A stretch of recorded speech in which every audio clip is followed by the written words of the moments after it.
Hello YouTube, welcome back to my channel. My name is Neo.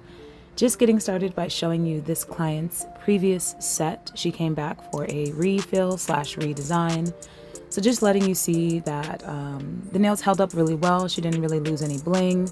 The, not pixies, the caviar beads are still strong and holding on. So just getting started by showing you this removal process. So when clients come back with designs or a set that I did before, this is what I do. As you see, I've got my Young Nails dust collector down on the table, and in this case, because I knew we were going to go over it with another kind of darker color, I'm not filing all the way down. I do not like to file down to the natural nail just out of protection. This bit that I'm using is a 3 times coarse 5-in-1 carbide bit. It eats through the product super fast. Obviously this video is sped up super fast, but this didn't take more than 10 minutes. And I'm not filing down super thin. I knew that we were going to go in with a different acrylic color, so I wasn't really focused on removing everything, just removing a lot of the product, removing any lifting, thinning it out, just so that we have a good base to kind of rework. I love the dust collector. It's really good. As you can see, there's a crap ton of dust on my hand and her hand. That's par for the course. You're never gonna, find a collector that collects every speck of dust, but it does a really good job in just keeping the surface of my work area clean. I don't really mind all the extra dust like that. In terms of removing lifting, as you see, we just saw a piece fly away just there. I use the tip of the 5-in-1. So the 5-in-1 has coarse teeth at the back and smaller teeth at the tip. So in terms of removing, I got rid of that bling there. Don't do that. I do that all the time because you're going to damage your bits, but I don't really mind. But in terms of removing lifted nail or previous set that might be lifted, I like to just go in with the bit and use the tip of it. So because the 5-in-1 has smaller teeth at the tip, I just thin out the product a little bit more there and use lighter pressure. And I find that the lifted material, usually white at this point, just kind of flakes away. I'm not digging down. I'm not using pressure. I am just letting the tip kind of thin out that back area and then barely touching it. And as you'll see, it'll just flake away. And I don't touch the natural nail with this bit. That is definitely something that I do not do. This is a carbide bit. I use my e-file all the way up at 35,000 RPM. I just crank it all the way to the top. So it is super fast. This is not a safety. Just be careful. Use the bits that work for you and the speed that works for you. I will say, this didn't take very long, the removal. I would say it took about 10, maybe 15 minutes. Not even that. And I know when I started, it would take me almost an hour to remove a set. No lie. If someone came in with a set from prior, I would always be like, oh my God, it's gonna take forever. But I got it done off in 10 to 15 minutes. Yeah, so don't worry about that. Honestly, you could just get better and faster with time. That's definitely something that I was very, not insecure about, but just hyper aware of, oh, this is taking a really long time. I hope my clients don't hate me, but as you can see, it is sped up. I'm not gonna lie, but it did not take more than 15 minutes to, thin down the product as you see me doing, removing any lifting, and then getting ready to restart this set.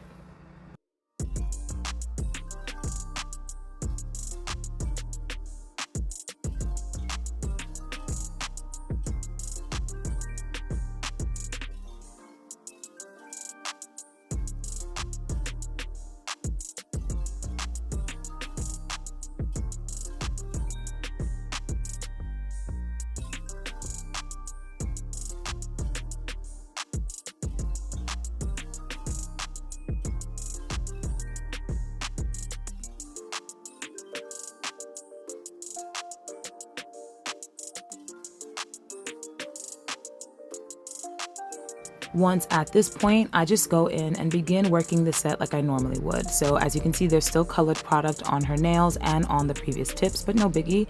I'm spraying her down with some alcohol and just using my cuticle pusher again, just to push the skin away. I do not scrape the nail plate. You totally can. That's what this is for, to remove any cuticle, but I just like to push the skin away and just use bits to kind of help me do the cuticle removing process. Some clients have really sensitive eponychiums, and I just, for me, I just rather have the bit do it than to be scraping away. So speaking of bits, this is a diamond carbide bit. Diamond carbide, that's an oxymoron. It's a diamond cuticle bit, and I'm just using it in and around that area to just lightly scrape up any dead skin that is on the back portion of her nail. This client does grow in fairly thick cuticles. They're not sticky, but they do grow in, you know, a good amount. So I will be using this in the forward and reverse directions to just make sure we get up as much as possible. These nails lasted pretty well. I think she had them for about a month. They grew out just a little bit, but she did have a significant amount of cuticle on there. So just lightly, and I have my e-file down all the way. So just a huge drastic change from the 35,000 to pretty much like a 2,000 or 3,000 RPM. And then I flip the switch, and now it's going in the left to right direction. And I do the same thing, just going in the opposite direction. I feel sometimes helps to remove extra cuticle that you might not have gotten in the first direction. So no biggie. The beautiful thing about e-files is that you can flip right-handed, left-handed. So, you know, use it for your advantage in that case. And please note that I am not using it like a pen or a pencil. I'm trying to keep it as flat as possible to the nail. You do not want to cause rings of fire with this bit. Then to, you know, promote better, you know, more prep, I'm going in with this diamond ball bit. I love doing this. It just helps. And as you can see, I'm spending a little bit of time on her sidewalls. She did have a bit of dry skin there. I love using this bit for that kind of step. I do turn my e-file up a bit. It's about a medium to high speed at this point because the diamond abrasion is just going on her skin. I'm not using it on her nail. I'm just cleaning up any of that dead skin right there. I just went on the hyponychium. Some clients, I was gonna say students because I'm a teacher, guys. Some clients do have like super hard hyponychiums. I am one of those people, so sometimes I will use a ball bit underneath the nail as well to kind of smooth and grind down that area as well. But for the most part, we're just prepping the skin at this point, not the nail.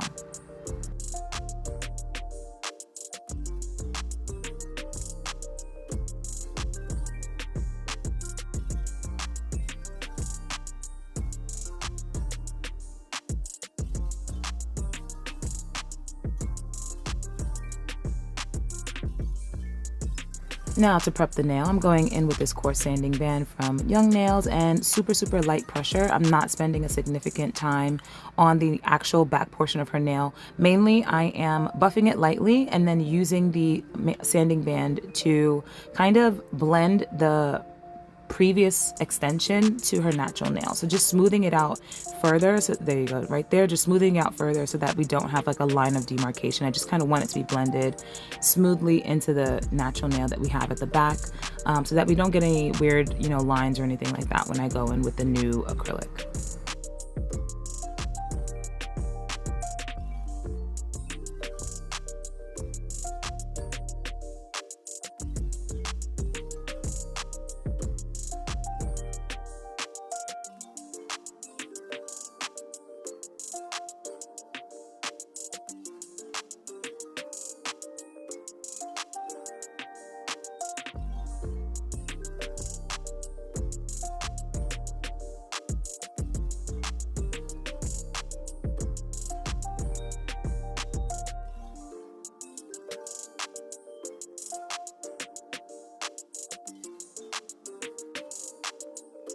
It's time for prep. As you know, it's the Mia Secret Dehydrator, the Mia Secret Primer, and then the Young Nails Protein Bond.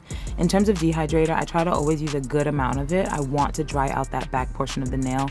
And as you can see, I'm only applying the product to the natural nail. There's no need to apply primer to acrylic or to a tip. Just make sure it's on the natural nail. That's where we want the best adhesion to kind of happen. And then when that's done, I'm going in with my Young Nails Protein Bond and just adding more primer because I think it works and it's great for me.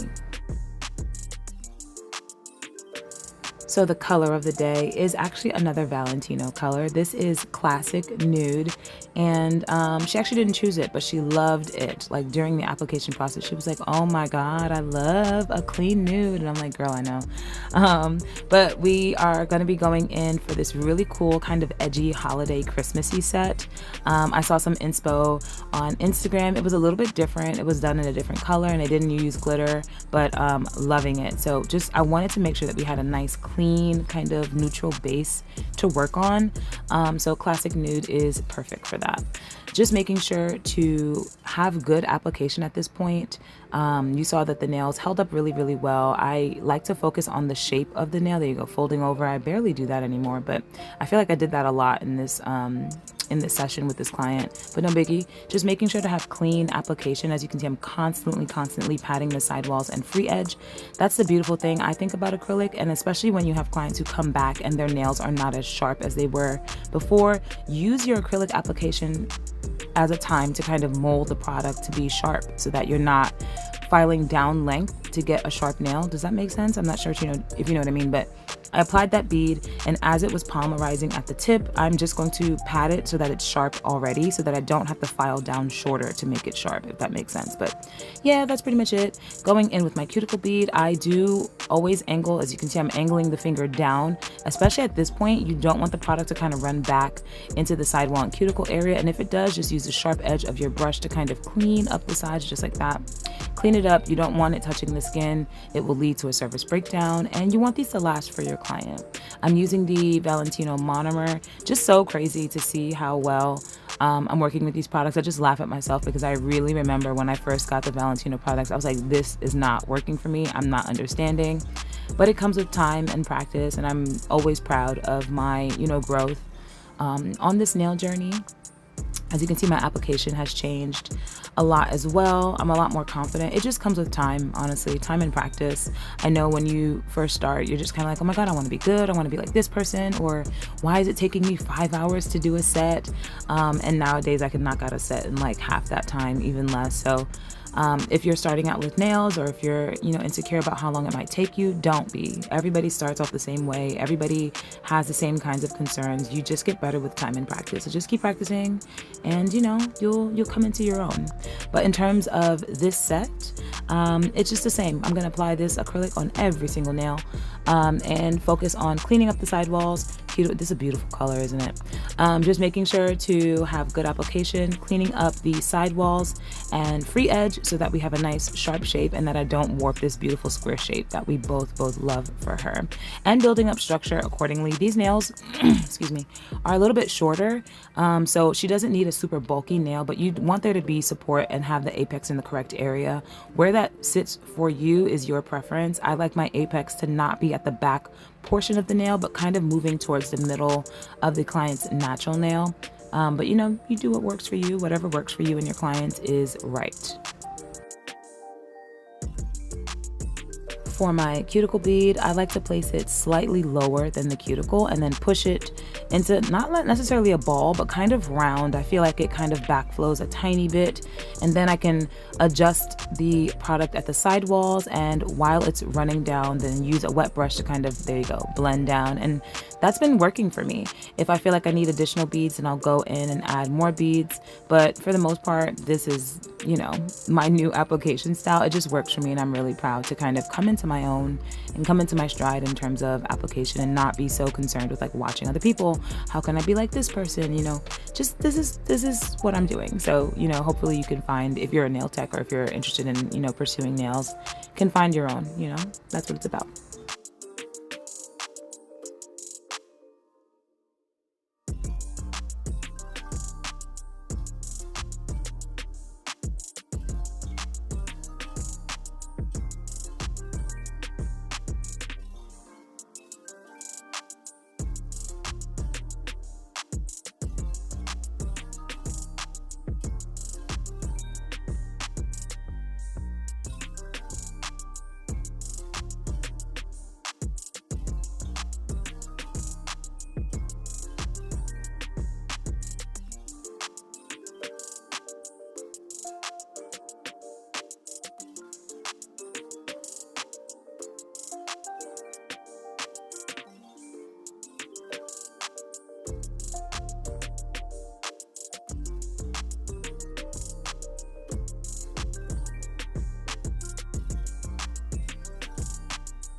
Once done with that acrylic application, I'm going in with my e-file and my medium carbide bit, and we are just smoothing out the surface of the nails, debulking where necessary, making sure that it's a smooth transition from the cuticle all the way down to the free edge. If I feel any lumps or bumps, then just getting rid of that. My e-file is pretty high, medium to high speed, and it's a non-safety, so just be careful in that sense.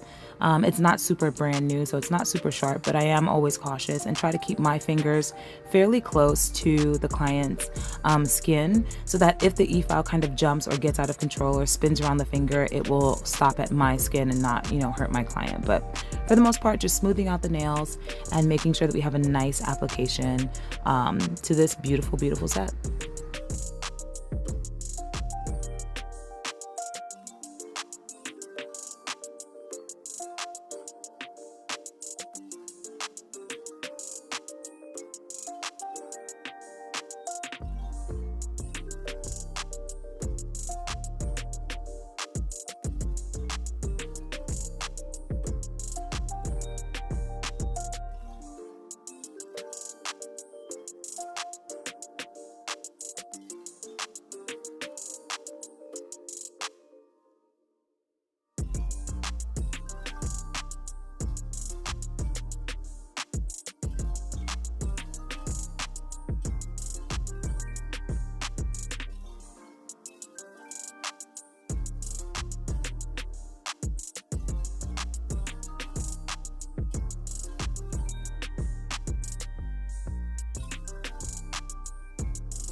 All right, so I've got my 8080 grit hand file out. I love it. It's super stiff. It's from Pana on Amazon. I'll link it down below. And we're just shaping at this point. I did a pretty good job in the acrylic application. I try to always use that acrylic application time to kind of mold the nails in the shape that I want. So patting, patting, patting, back patting, pushing the product in at the side so that I do maintain that square shape, so that when it comes to filing, there's not very much that I need to do. It's just about sharpening that shape up. So that's basically what's happening here.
So because we are going in with some gel polish, I decided to buff the nails just to give it a mini tiny bit of texture, so that the gel has something to kind of hold on to. It also helps to smooth out the surface of the nail, especially after e-filing.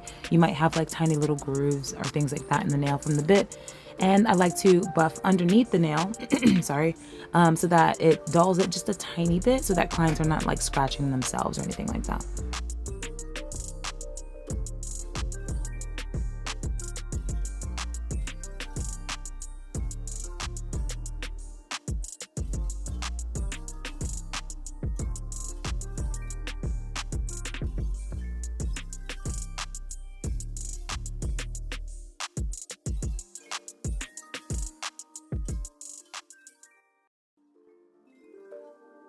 To clean her off, I've got my beautiful rose dust brush. I bought this in a haul a while ago. Maybe I'll link that if I can remember where it is. But after that, just making sure to spray her down with some alcohol and use my manicure brush to clean the nails, get rid of any dust or debris that might be left over from the filing and e-filing part of this set. So we are ready to go. I don't want any dust happening or messing up my gel application for this gorgeous set. So for this set, I said it was a little bit edgy and we're going holiday Christmas vibes. So we've got this beautiful background and we're going in with black. So we are going to be doing some black snowflake nails with glitter.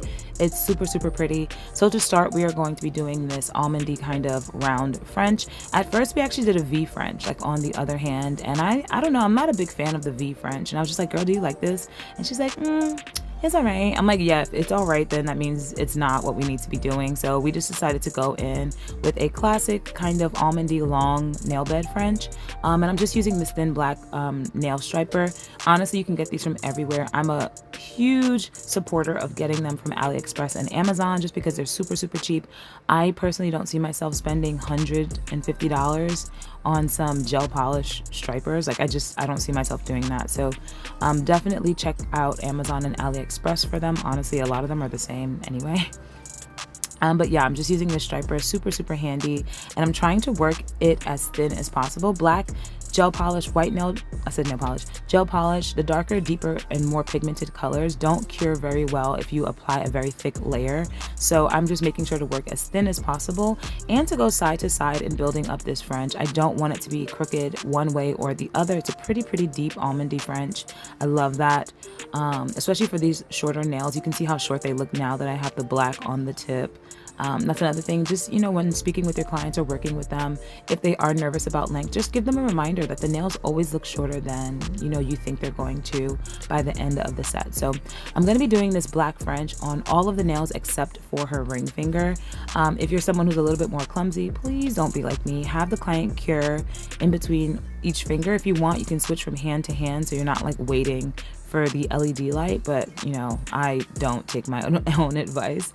And as you can see, I didn't cure. So if she accidentally, which she did, like touch the table with her nail, then you have to go back and fix it. So be better than me. Be better than me. Have the client cure in between each finger. But for the most part, we're just building up this beautiful almondy kind of shape with this black gel polish. And then I'm gonna have the client cure for a minute to lock this down.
All right, so we're on our way to finishing this set. Next thing I have us doing is applying our top coat. We are going matte. This is matted by not polish. And at this point, the client was like, I don't know, I think I might want to go glossy. But I was like, nah, we're going matte. Like, definitely not taking your advice.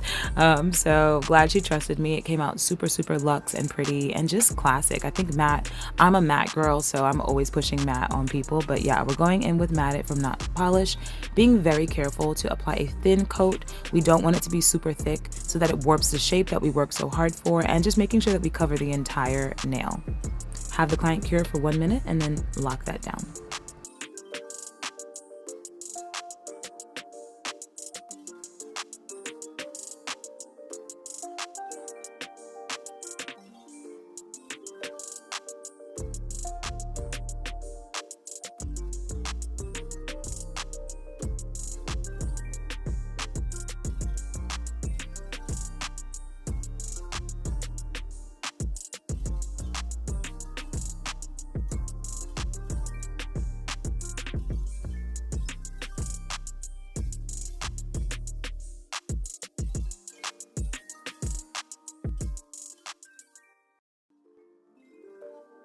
So to add a little bit of our holiday edgy sparkle, I'm going back in with this gel liner, and we are going to outline our French on all of the nails that we did the French on, and then I'm going to sugar them. So I'm just using my black gel polish. These nails are top coated, so technically they're done, but I wanted to add a little bit of holiday sparkle or just texture to the nail. So I'm outlining that French with the black gel, and then before curing, I'm going to sprinkle black glitter that I got from Michael's on top of it, just to give it a little bit of texture and sparkle. That black on black is so edgy. I'm thinking about doing like a navy blue on navy blue. Like that would be so cool with glitter. For, you know what, I'm gonna try and push that on somebody.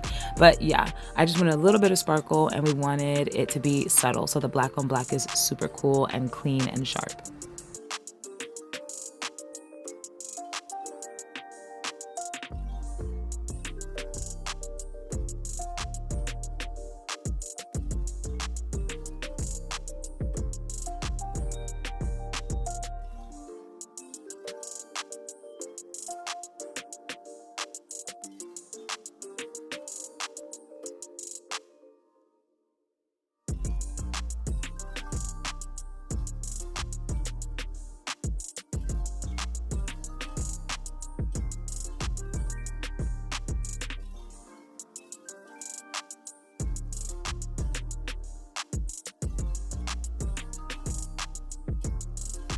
So to get this sugaring effect, as you can see, I've got my little glitter shaker, and I've got a napkin down below, just sprinkling it onto the wet gel that's there. I did not cure the gel after applying that outline, so just twisting the finger to make sure that we get the glitter on every single portion of the gel. Then I'm going to tap off the excess, have the client cure, and then that is going to be locked down on top of my matte top coat. And then to the final part of this gorgeous, gorgeous nail that brings us into the real holiday spirit, I'm gonna be hand drawing some snowflakes. So I just find that like drawing snowflakes is always mildly stressful. For me at least. Once I finished one hand, I was like, all right, I think I got it down. But anytime I've got to like draw really fine detail work, I'm like nervous, like, oh boy. So this snowflake, I mean, I'm not really gonna describe the snowflakes to you. Honestly, there's millions and trillions of styles of doing it, and whichever way makes sense to you is the way that you should do it. I'm just slowly building up this pattern and making sure to use really, really light or thin strokes. I think it looks cool glossy, but I am going to add sugar on top. And when you add, I said sugar, I am gonna add glitter on top. The glitter is not super, super fine. So just make sure that the lines that you're drawing are really thin. You don't want the glitter to kind of make your lines look thicker than they are, especially because these nails are not particularly long. Same thing, I'm gonna build up this design, add a few dots, look, my big old hand's in the way, and then pour the glitter on top while the gel is wet, and then cure so that we have sparkly black on top of the matte nude.